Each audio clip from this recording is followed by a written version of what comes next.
Saya kan seorang sopir jenazah ya. Jadi belakangan ini saya sering diganggu. Sudah Pas bawa mobil itu kayak ada yang isengin saya gitu. Kadang muncul depan muka saya gitu. Kadang ada yang udah mukanya hancur, ada yang anak kecil lah segala macem gitu.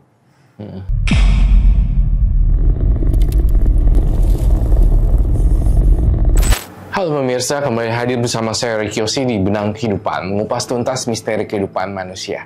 Tentunya setiap harinya di Benang Kehidupan memang mendatangkan partisipan yang selalu berbeda yang ingin berbagi cerita kepada kita.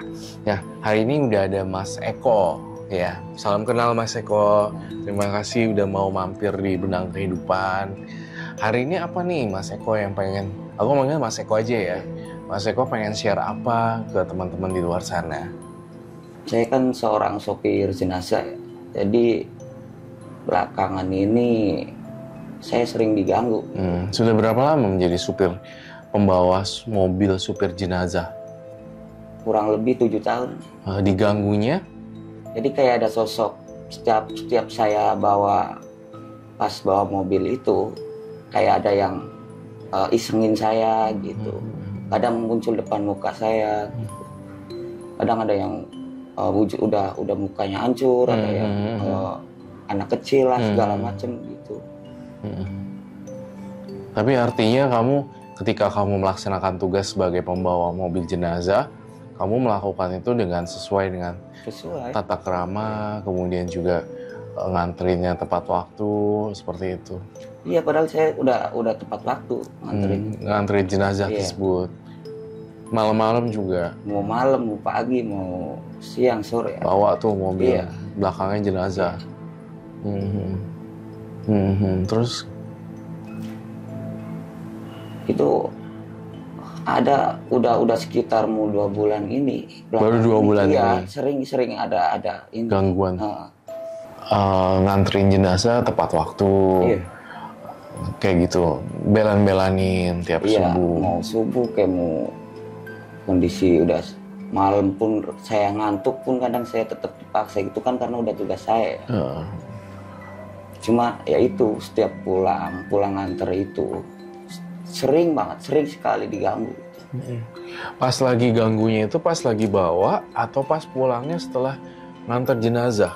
Pulangnya pas kosong, pas udah diantar jenazah itu. Dalam keadaan membawa mobil diganggu atau? Iya. Kadang duduk di pangkuan saya, anak kecil. Gitu. Bentuknya kelihatan tuh anak kecil ya? Enggak, mukanya kan udah hancur kadang. Anak kecil yang hancur. Terus ada yang kepalanya kebelah 2. Kepalanya kebelah 2. Iya. Meninggalnya kenapa itu kadang? Kamu tahu kadang orang meninggalnya itu penyebabnya apa dari jenazahnya? Itu ingat saya yang waktu itu dia lompat dari gedung. Lompat dari gedung? Iya. Terus saya saya bantu ngangkat juga itu. Bantu ngangkat juga? Oh, selain membawa mobil jenazah, kamu juga bantuin orang yang meninggal untuk dirapikan lagi? Iya.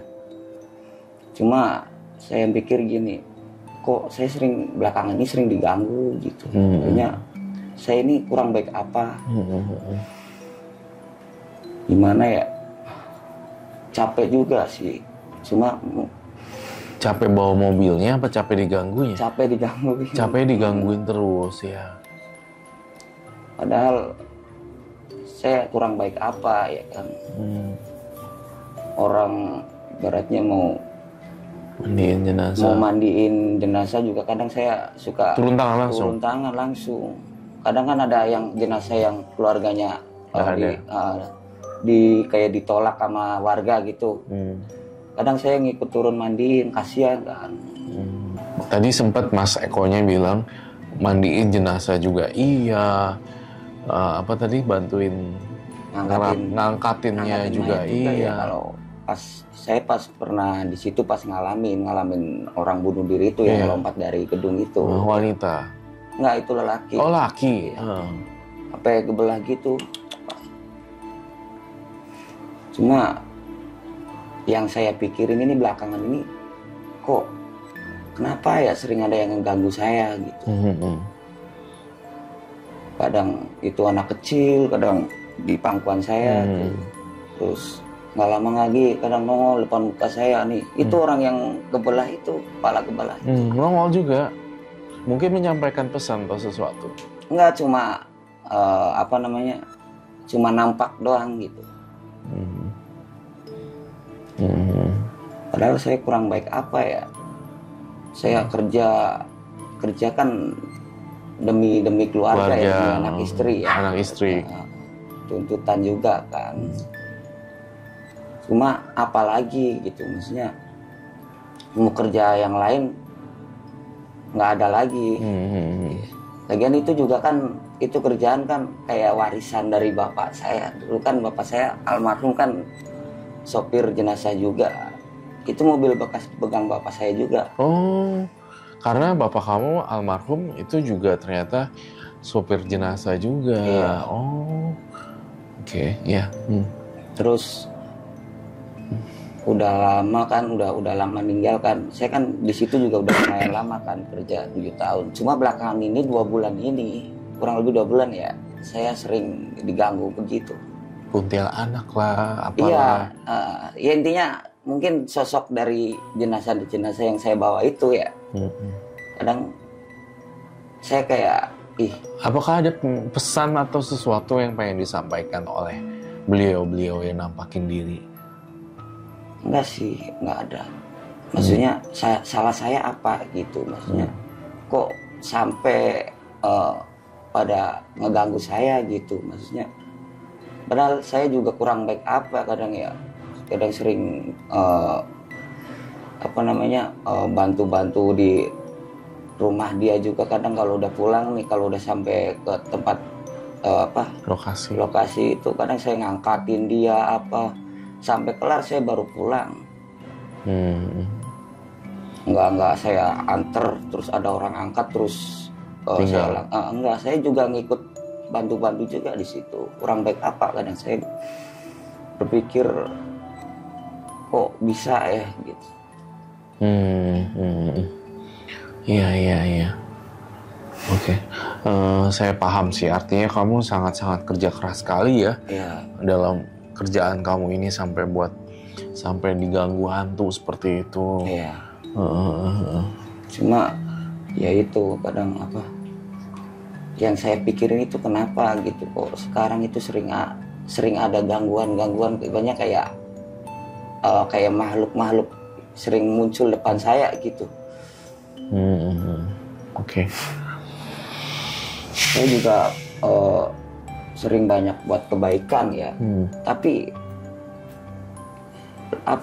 malah justru sering yang saya rasain sekarang ini kayak banyak sosok yang mengganggu saya gitu.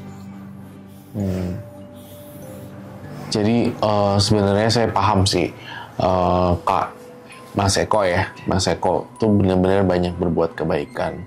Tapi intinya Mas Eko sering dapat gangguan seperti itu kan? Iya. Padahal saya sering kadang saya sering ngadain santunan anak yatim. Iya. Bagus dong. Di yayasan yang bukan yatim piatu. Enggak, maksudnya bukan melalui yayasan. Paling kadang kayak di masjid. Cuma yang saya pikirin itu kenapa ya sering belakang ini saya sering diganggu seperti itu, sosok seperti Oke, baik. Kalau kamu datang ke Benang Kehidupan lalu kemudian nanya seperti ini, mungkin lebih tepatnya saya harus bantuin kali ya, gimana caranya supaya nggak diganggu. Iya. Tapi kok saya ngerasa ini dalam penerawangan batin saya ya, koreksi saya ketika saya salah, tapi kamu kayak pernah ngelakuin sesuatu yang nggak baik di mobil jenazah nih, kayak mohon maaf sekali, kayak ngewe sama PSK di mobil jenazah. Iya, betul. Nah, jujur tuh. Iya. Lo harus jujur. Aku ngerasa kamu kayak ngelakuin sesuatu yang asusila, ngewe lah, sama PSK itu di dalam mobil tuh bener-bener kayak nggak mandang waktu. Kan kamu, ini yang aku lihat ya, mohon maaf sekali. Ya sekarang tinggal kejujuran kamu aja sendiri konfirmasi apakah memang betul ngelakuin hal yang kayak gitu. Iya. Iya. Di mobil di mobil jenazah. Iya. Main sama PSK. Iya. Habis gimana ya? Belakangan ini kan saya rumah tangga saya kan lagi rumit, tempatnya saya lagi berantem terus sama istri.